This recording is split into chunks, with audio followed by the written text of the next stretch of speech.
Hi everyone. This is the third step of Android application development. In the second step, we've created a new module. In this step, we're going to create an activity for the main page of the app. We are going to make the layout of the main page, which will be activity_main.xml.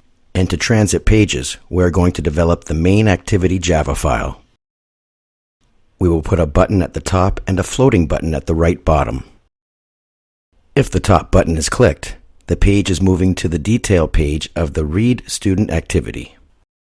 If the bottom floating button is clicked, the page is moving to the Add Student Activity page. Let's start with the main activity. First of all, we're going to make the layout of the page. In terms of layout, we can make a layout in a Java file, but a layout is static, so considering a layout as a static resource, most likely we create a layout file under the resource folder. So under the res folder, there is the layout subfolder. Layout files should go into this layout folder. As you can see, there are 3 layout files already under the folder. Let's select the activity_main.xml file. This file is the layout file for the main page. We can drag and drop widgets into the layout panel. There are the tabs at the bottom to change views of a layout file. If you click the Text tab, you can see the text view of the layout file. Let's change codes in the text view. The indentation seems needed here, so in Windows System, Android Studio provides the hotkey to rearrange indentation. Push and hold Ctrl-Alt and L keys together and it will rearrange indentation. This layout file is a default layout to show Hello World text on the main page. These are padding attributes for the layout. We can keep it by default if you want, but for now I'll delete them.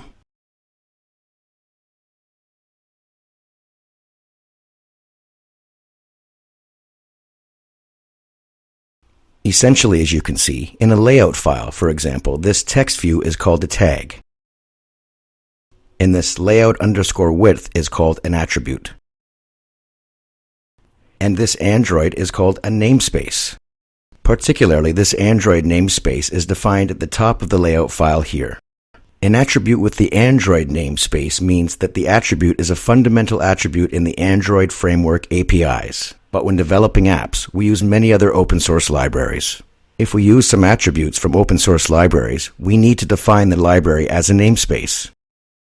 Because we're going to use a supporting library, let's add a new namespace.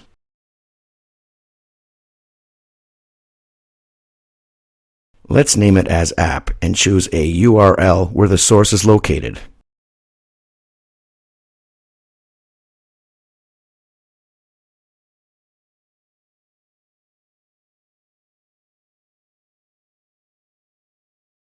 Now we're going to add a button.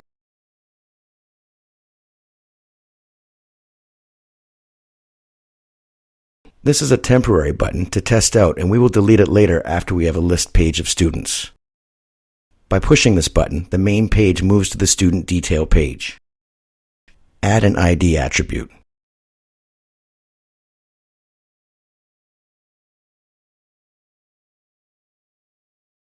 Change the width value of match_parent to expand the button to the width of a screen. Change the default Hello World text to a simple text to mean moving to the read activity. This text will show on the button. After the button, we're going to add a floating action button to move to the Add Student page. A floating action button is not an Android API, but it is from the supporting design library that we added the namespace earlier. Like this button widget is an Android API, so that when we write the tag, simply we put only the tag's class name. However, if we use a tag other than Android APIs, we should use the tag's class name with the full package name. For example, let's add the floating action button tag here. Choose the first one to add a class name with a full package name. For width and height, choose the wrap_content.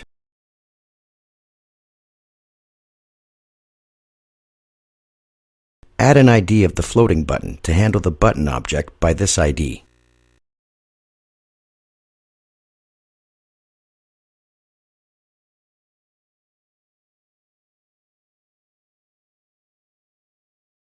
Let's see the whole layout. Now the root layout is relative layout. As it is, I believe the floating action button goes to the right after the first button. What we want to do is we want the floating button sitting at the right bottom of the screen.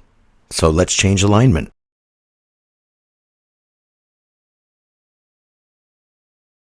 Add the align parent bottom with true, which means the location is the bottom of the root layout.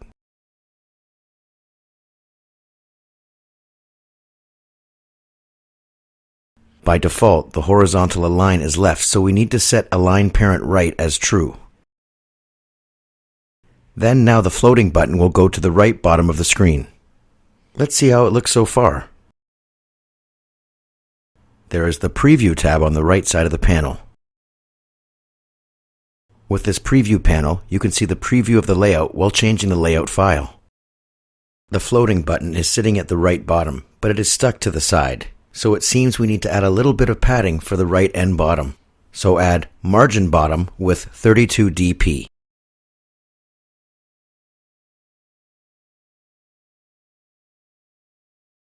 And also add margin right width the same as 32 dp.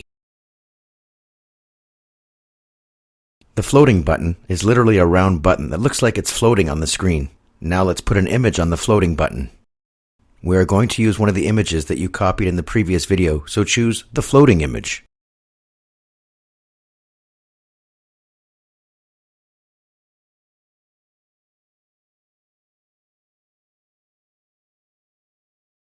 And by using the app namespace, set the size value as normal. Again, because the other attributes above are APIs from Android Framework, we use Android namespace here. But this size attribute, on the other hand, is from the supporting library, so we should use its own namespace, app. The size of the floating action button has two types, normal and mini. Obviously, normal is a bit bigger than mini. We'll set the normal size here. Let's add one more attribute. We've added the ripple color attribute and set the white color.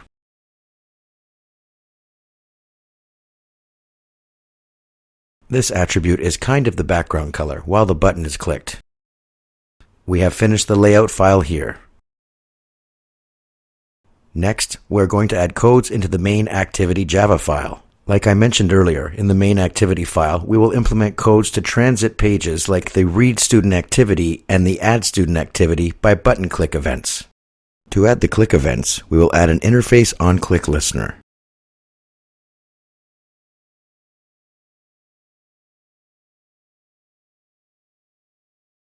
To implement the methods of the interface, add onClick method. Next, let's add member variables. We're going to add two views as member variables, the test button and the floating action button that we created earlier in the layout file.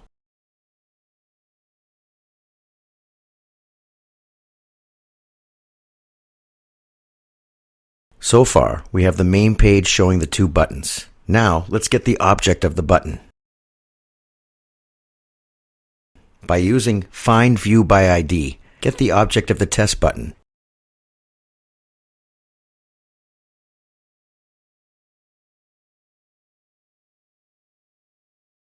Use the ID that we defined earlier. And get the object of the floating action button too.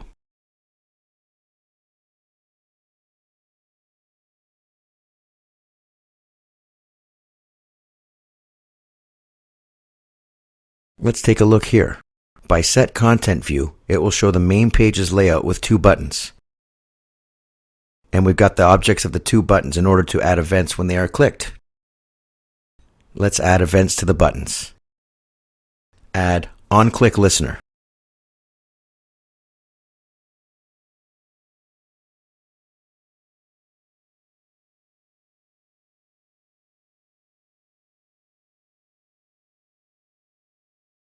We've set the click event to the buttons. So when a user clicks the buttons, this onClick below will kick in. Because this onClick will be on both the test button and the floating buttons clicked, we need to define which button has been clicked. This view parameter is the view object where the event happens. Let's add an if condition to divide the case of the view parameter for the floating button and the test button.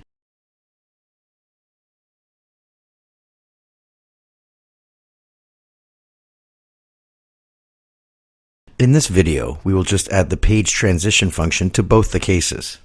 In Android, for changing activities, we're going to use intent class. So create a new object of intent class.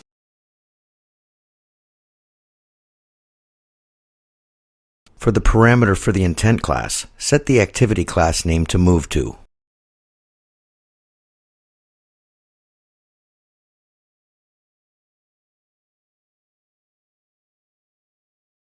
By using the startActivity method, we can implement the page transition. As we did, we added the intent class to the test button's case as well. So just copy this block and paste it. And just change the target activity class name. Now we've finished the codes for page transition.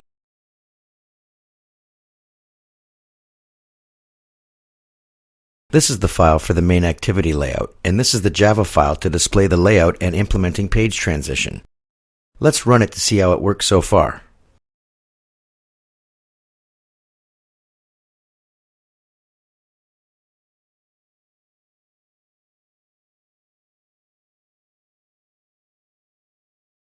As you can see, we can find out what the layout looks like now. I think it looks the way we planned. Let's try the buttons. Let's click the test button.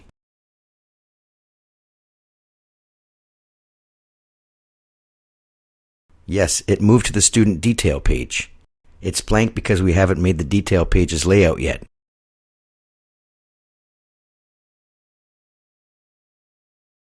Let's try the floating button. As you can see, it moved to the Add Student page. It seems like everything works well. This is the wrap of Step 3. I hope you enjoyed the video and wish to see you at the next video. Bye for now.